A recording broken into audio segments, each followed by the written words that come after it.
Our second topic of the week on this week's Armchair Gaffers is our Champions League section. We've got a Champions League special ones to watch, and we're just going to have a quick flyover of the English teams in the tournament. Our ones to watch for this week in the Champions League, please, SB, hit us. My first one, my one to watch this week, European edition, is Ryan Gravenberch, who plays for Ajax. Ooh.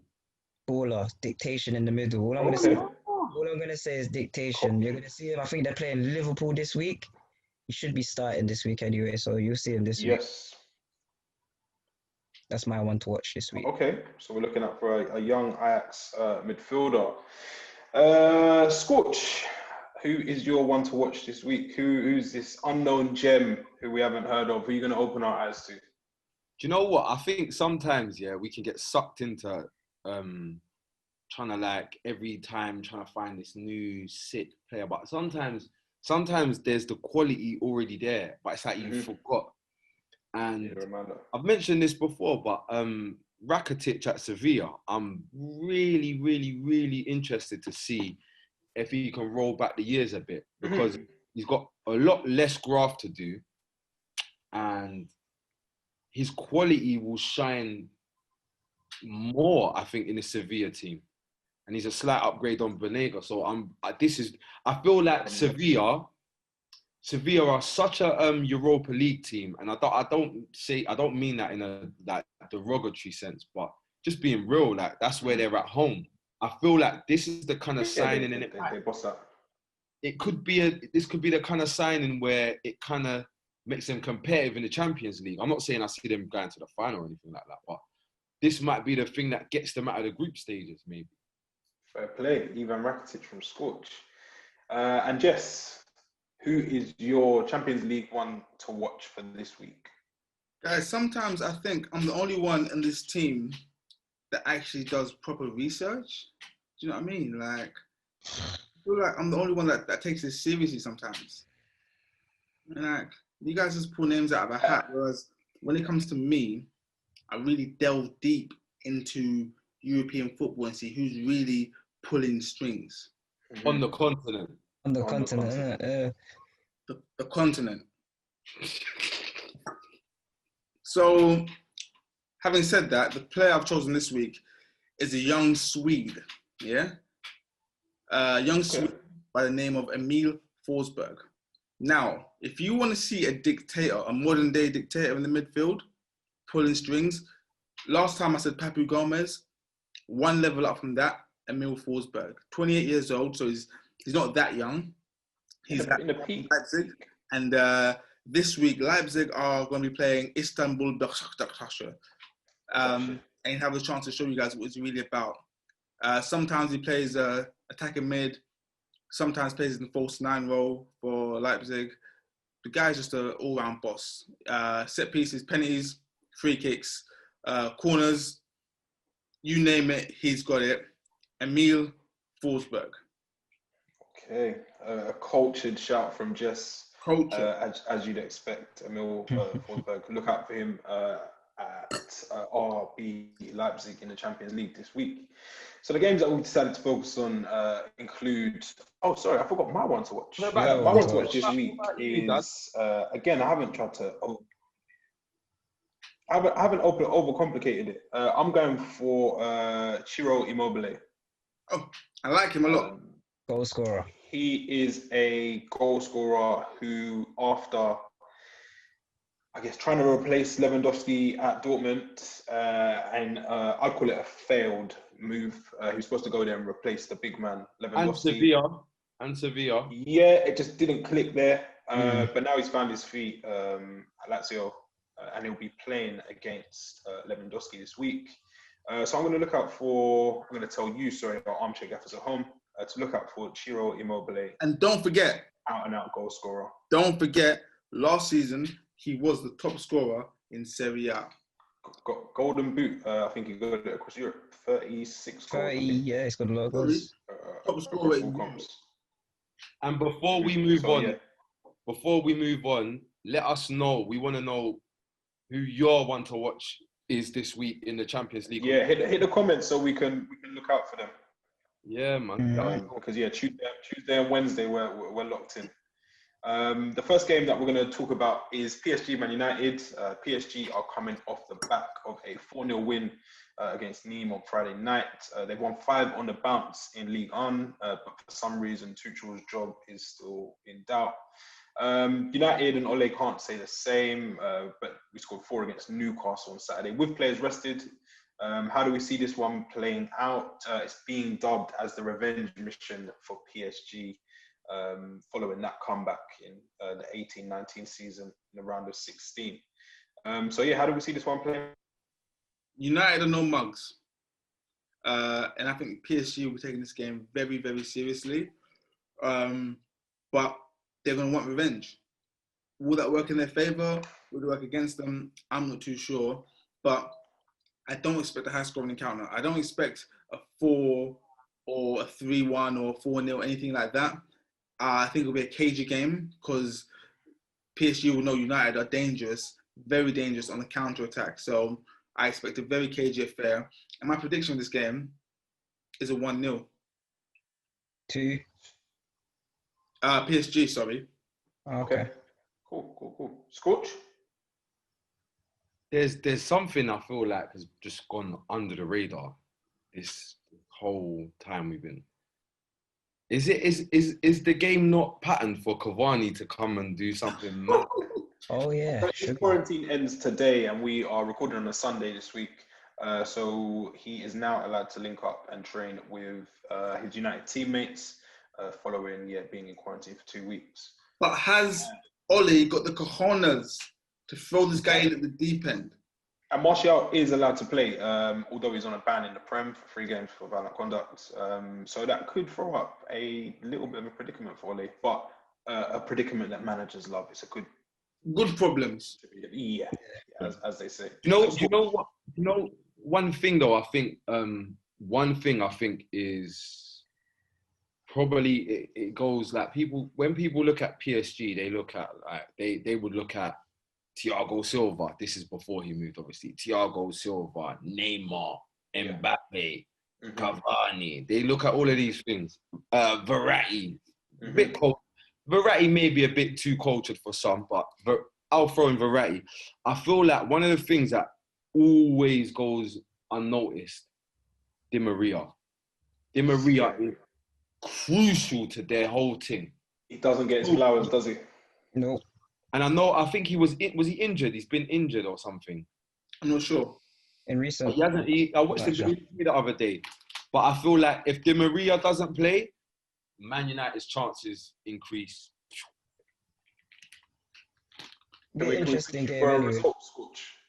Say that again? Can I push you for a result? Because you put a lot of context in, you've laid a lot of foundation there. But I need you to go further and put the ribbon on that house that you built. You know what, yeah? Because PSG have signed my boy, and he banged one in the bins the other day. My guy, Florenzi, who likes turning up in the Champions League. We're going to say, ask Barcelona. We're going to say PSG. We're going to rock with PSG. SB, it's hard to take the emotions out of it, but I'm going to need a prediction from you, sir. I think it's going to be an interesting game. I want to see what the fitness levels are in the French league compared with the English. I want to see how it is.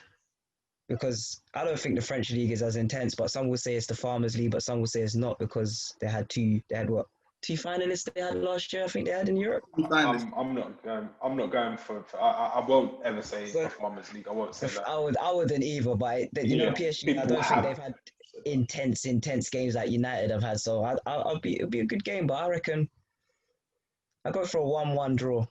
Score draw. Cool. I'll go for a score draw.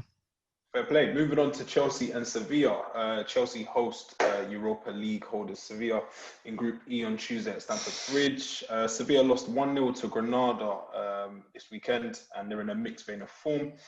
We saw Werner open his Premier League account against Southampton. In style. In style, sorry. He opened his account in the Prem with a brace in style against Southampton. And Chelsea looks good going forwards. However, that defence, there's are still questions to be asked. I'm not sure if Edouard Mendy will be back in goal. So we might see Kepa start again. Chelsea have won one of their last 5 Champions League games. A little bit of trivia there. And they lost to Valencia in their opening match of the Champions League last year. Sevilla reached quarterfinals in 2018 season, while they've won 16 of their 30 matches in the group stage of Champions League. So 1 in 2 they win. And they recently ran Bayern close in the UEFA Super Cup in a 2-1 defeat in late September. How do we see this one playing out? Sevilla, big European powerhouse, regardless of whether it's Europa. It's going to be a shock. Hey, 1 second. Wait, whoa. Powerhouse. European powerhouse. You know what you're doing. You know exactly what you're doing with that. Imagine. What, like, so... No. They are a current European powerhouse. And if we look at what they did in the Europa, in their little run after Project Restart in Lisbon, they had fun and they enjoyed. If I was a Chelsea fan, I wouldn't be taking them lightly. Jess, predictions, please. With this Chelsea squad, I expect nothing less than a resounding victory. However, with this Chelsea manager, you just don't know. Wow. Yeah? But one thing you do know, one thing you can bank on, is that no matter the position, Mason Mount will start. Bro, shit. Is that a bad thing? I mean, yes, no? No, the question is it a good thing? Yes, That's the no? question. There are benefits to Mason Mount playing. I mean, he's a good player. The press The press is Against a team like Sevilla as well. But though, Ivan Rakitic is press resistant. Press resistant. Press resistant. No. There's one man in the history of football who's press resistant. Ivan Rakitic is semi-resistant, but one man who's fully resistant to the press, Sergio Busquets. Yeah. That's what they call me. I'd go 2 players. I'd like to add. I'd like to add one, Scorch, and I'd like to stop Scorch there. There's another player, Moussa Dembele in his prime. Yeah. Resistant. Yeah. Press resistant. Never seen anything like that. Yeah. So Jess, you're saying your prediction. I can't say anything because can't call it. I can't. So I'm gonna have to say something. So I'm gonna say 3-1 Sevilla. Where's the game? Stamford Bridge? At Stamford Bridge, but we know how things are playing out at the minute. Home advantage isn't 3-2 Sevilla as it used to be. Okay, Scorch, your predictions, please. I know you've got your reservations about Frank, Mason Mount, but I know you're a Werner fan from his time in Bundesliga. So yeah, please, your prediction. It's tough because I don't really trust De Jong. Luke. But he's scoring though. But I can't trust him. But though, it's so tough, man. And I don't trust. They just got bare guy. I don't trust Lopetegui. I don't trust him. No. I think he deserves. I think he's done himself fair justice. Bit of credit. Yeah, he's had a hard time. And I don't listen. Look. This ain't Porto. I don't trust guys. Okay. Nah. I'm sorry. I'm not saying he's dead. I'm just saying I don't trust. But though, here's what it comes down to for me. If Frank does the simple thing, I feel like he wins this game. I feel like if Frank tries to recreate things he's seen other coaches do, he may come unstuck like he did against Ajax. I feel like if he does the simpler thing, I feel like they should come out on top. Potentially. So, but if you ask me, if I had to pick, which I do, I'd go Chelsea for the win, but literally by the odd goal. I don't see Sevilla I don't see Sevilla conceding a bag of goals without scoring any. Nah. SB. Campos. I'm going for Campos. a big Sevilla win. Wow. Big. I'm looking for like a 2-0 or 3-0, I think, or maybe a 2-1 or 3-1. A convincing win. Convincing Sevilla win, though. I think that defense. You're conceding 3 goals to Southampton. So what's going to happen when you play a team of actual quality? No offense to our Southampton fans. We like to judge these Spanish teams as well because they don't have any superstars in their teams and stuff like that. But they have good coach. They're coached. They're well coached teams. Well coached. It might not be household names as well. You're right. You're so right. That's what I'm saying. So they're going to go there being well coached, and I don't think Chelsea's well coached. Yeah, because you know what it is, they don't know a Campos. No. But he's gonna link them, and they're gonna understand afterwards. You learn after. You find out the hard way. Yeah.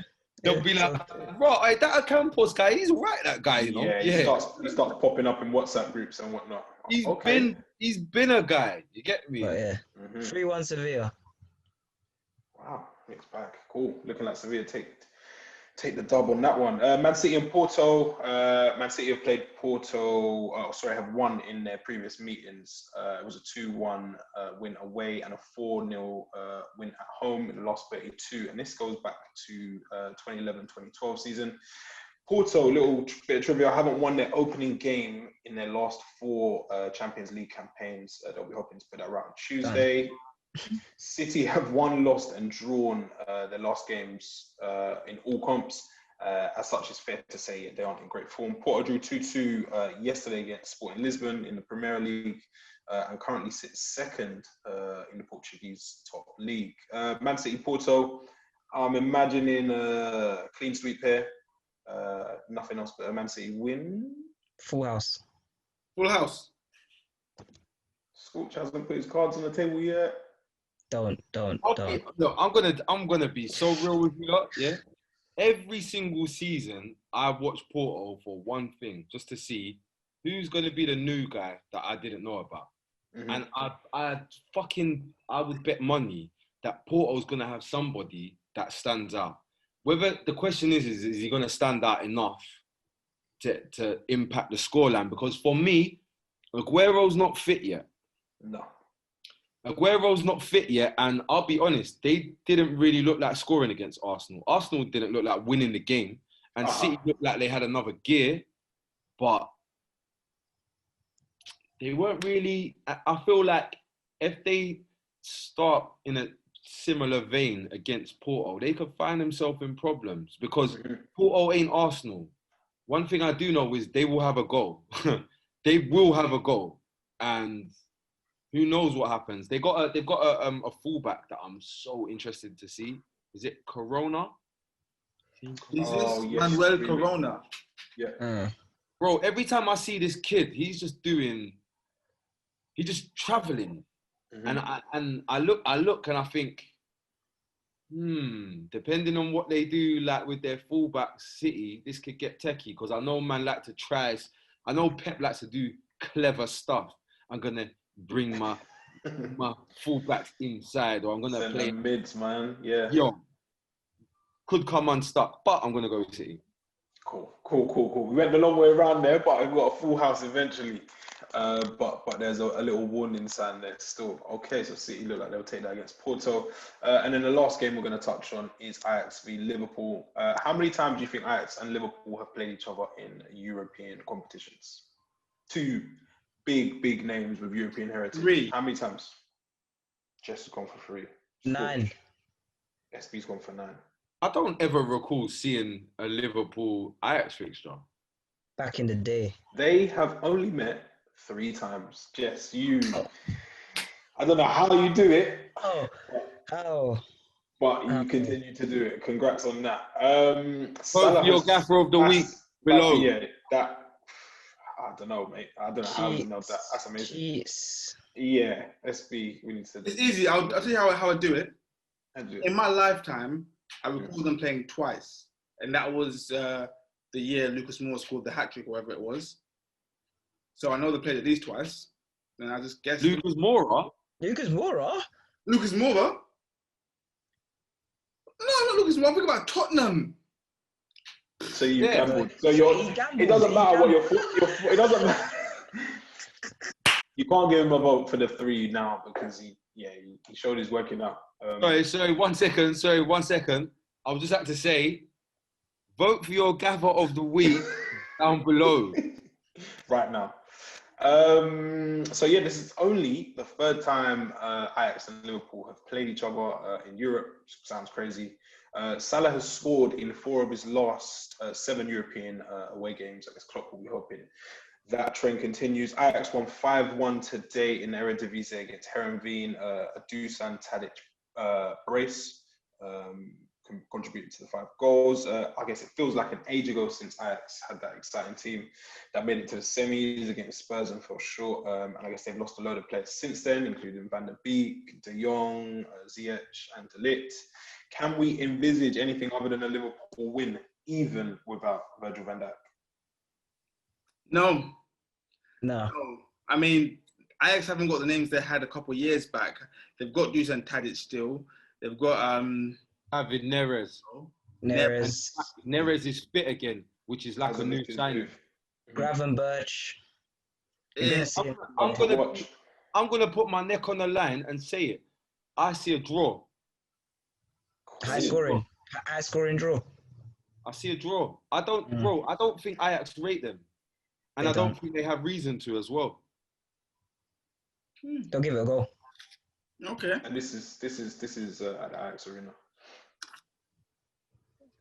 Okay, that's surprising. Jess, what was your shout? Liverpool 6-0. Okay.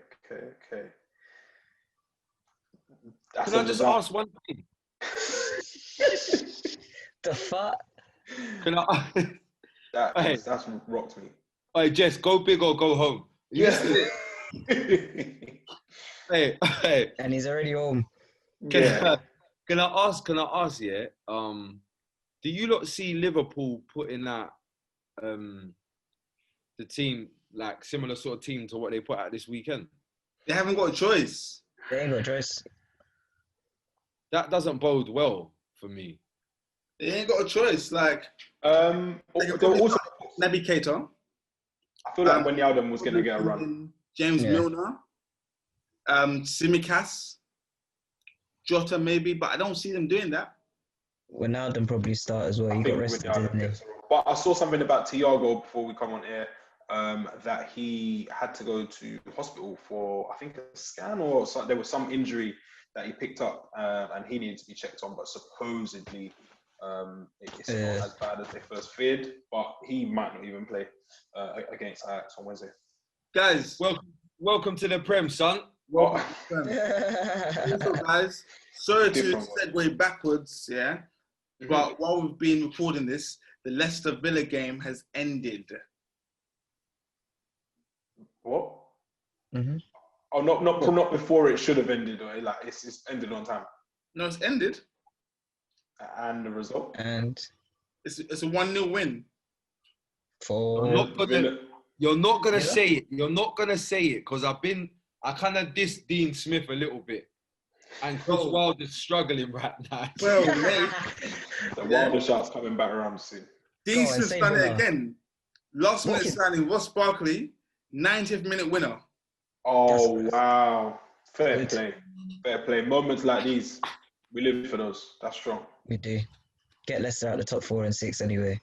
Mate, that's a big win for Villa, man. They're doing big things. And just so you guys are aware, the assist came from none other than McGinn. So, one to watch. Called it. Yeah. Can I say this? That when I made my claims early on, the transfer window was still open. I need that out there because that Ross Barkley loan, shrewd bit of business. Shrewd bit of business because you've got a player that's gonna be appreciated and revered for his quality at a time when all he really needs is games. Mm-hmm. Yeah. If you get Barkley out there 30 games a season, if you really think about it, Villa are probably going to remain in the Premier League based off of about, 10 games? Being real. 10, 15. And if you say to yourself, right, if we can get Barkley out there for 30 of those, we got a real strong chance of between Barkley, McGinn, and Grealish. If each of them have 3 good games, 4 good games a season, something happens. There's a few contributions there. That XG starts to go up. No, big win.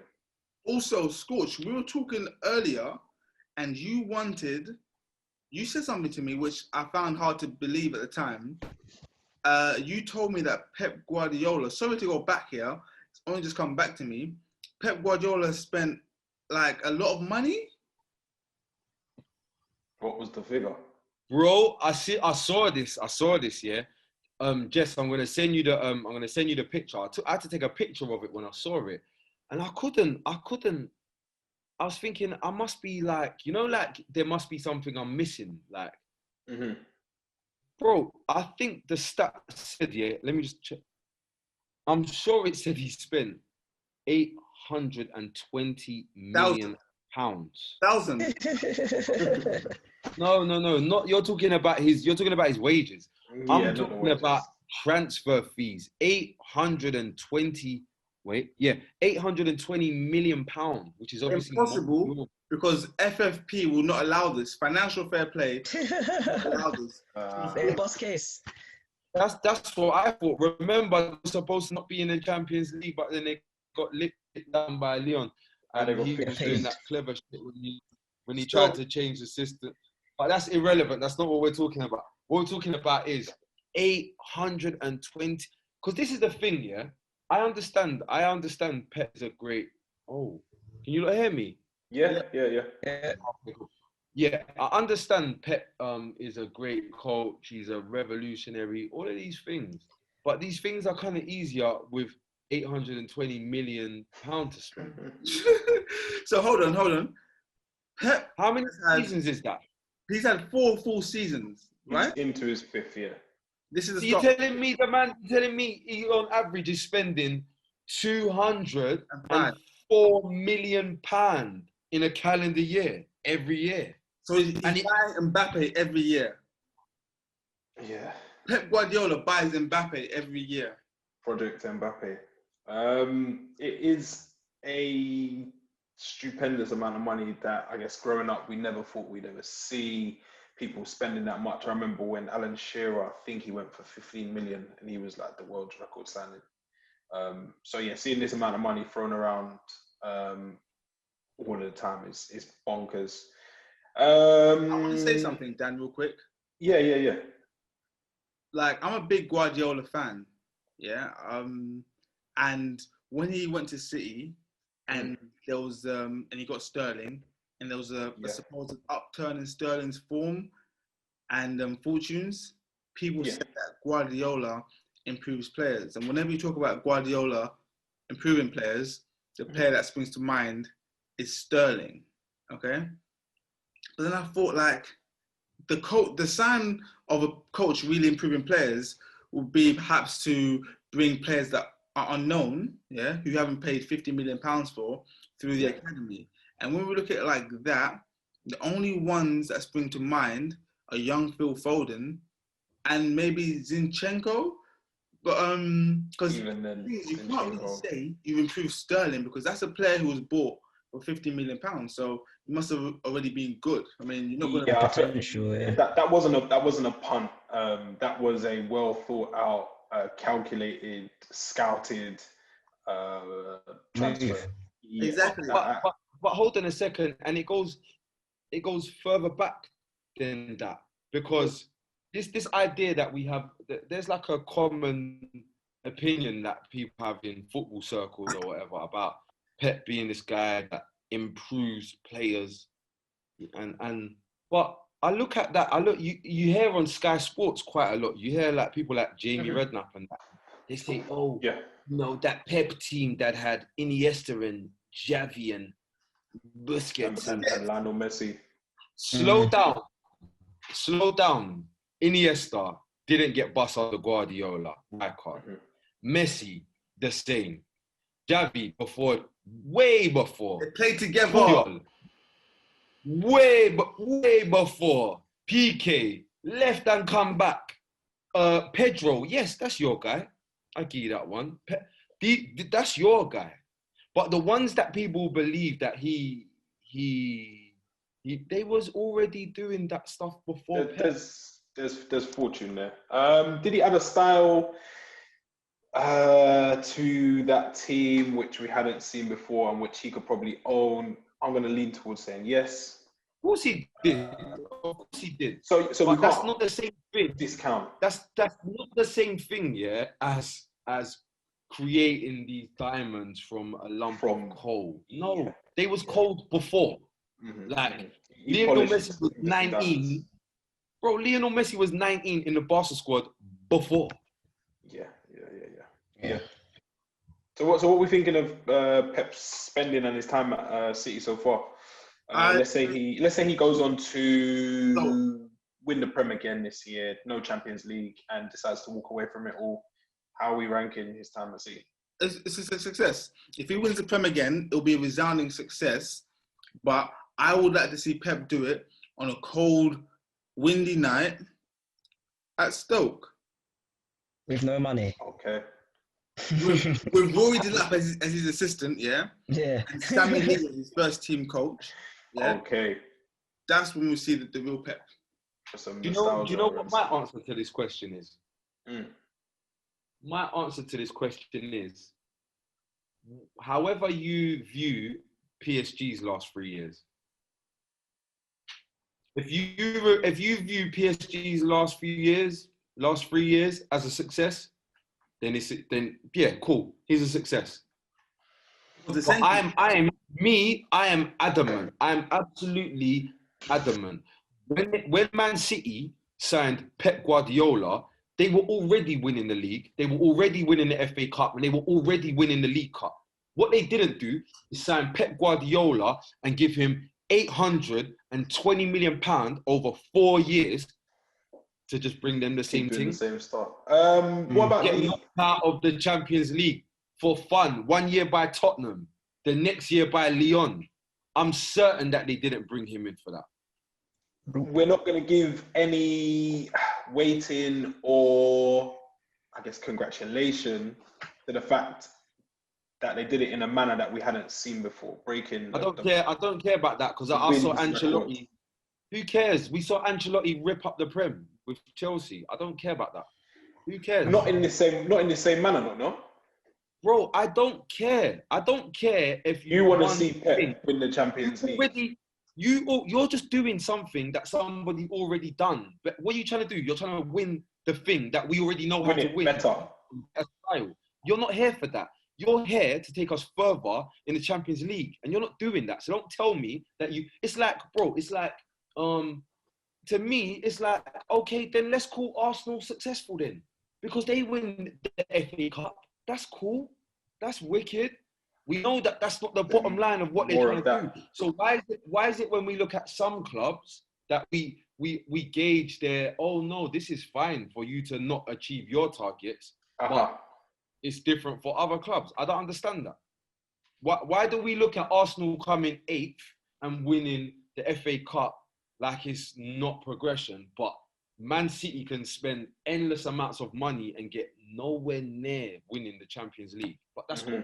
Because they play nice football. Who the fuck cares? Liverpool played the nice football. Liverpool played. You see the season that Liverpool won the Champions League and fell short in the league by a few points. They played scintillating football for the whole. The football they played was sick. They didn't win the league. They call it, yeah. Then the season after, they sacked that crap off. Yeah, they sacked that off and said, about 38 games, we're just gonna just do our job, and they won. Like, bro, for me, all that style shit, that's all cool. What was your remit when you came in? I'm pretty certain they didn't say, Pep, what we want you to do is teach them triangles.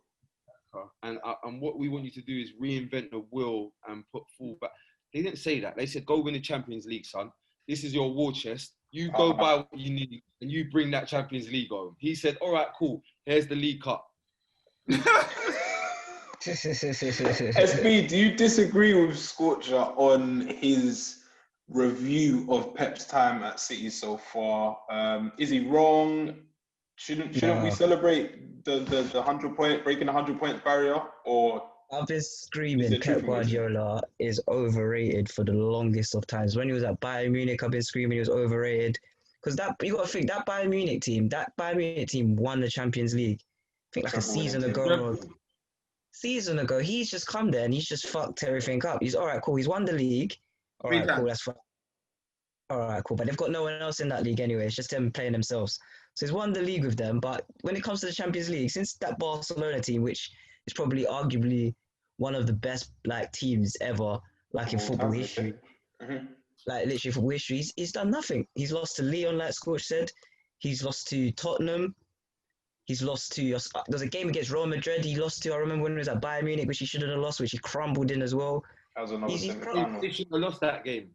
and he shouldn't have lost. I can't remember what the circumstances of that game, but he shouldn't have lost that game anyway. But I just think he's a bot. Like he wins leagues, but he gets how much millions? Like Scott said, 820 million in what 3 years or 3 years? Financially doped is something that I hear. And you've only won a couple Premier Leagues and a League Cup and an FA Cup. If Man City actually had a fan base, he wouldn't be in the job. Armchair gaffers, man. Let us know. We've added a new topic to tonight's running. But yeah, let us know. Pep, 828 million spent across 4 seasons now in his 5th. Is that acceptable? Bringing home 2 Premier League titles, breaking records whilst doing so. League Cup, treble, 3 years in a row, whatever it is. But yeah, how do you view Pep's time at City? Is it overrated? Will he go at the end of the season if he doesn't win the Champions League? All right, look out for our debate series because I'm. Oh, yes. Also, yeah, keep hitting us up because we do focus and analyze on the comments, and we've got something in mind to kind of get crowd participation going, and yeah, get you guys in the studio maybe. And guys, can I just say, debate some of the age-old debates in football. Can I just say, guys, all jokes aside, I'm very humbled by the response we've had. So we launched our first video 3 weeks ago today, near enough. And since then, the response, the feedback has been tremendous. I mean, you guys are really interacting with us. We're very happy that you're enjoying our show. We do put a lot of effort into this, and it makes it all the more worthwhile seeing some of your comments and your responses and everything. So we just want to say thank you. We couldn't do this without you, and we do it for you. So we just really appreciate everything you guys are doing for us. It really spurs us on to keep going. So keep commenting, keep liking if you like it. If not, dislike it so we know what to fix up. But just more than anything, just thank you. And we really appreciate you guys. Yeah, so it's early days. It's almost like the start of the season. We've had a couple of wins, but it's a long, hard season. So yeah, that's just his post-match interview there. He's basically saying, yeah, it's good from the boys, but we're going to get back on the training ground, and then it's just about the next game. That's it. So yeah, we're keeping our feet on the ground for now.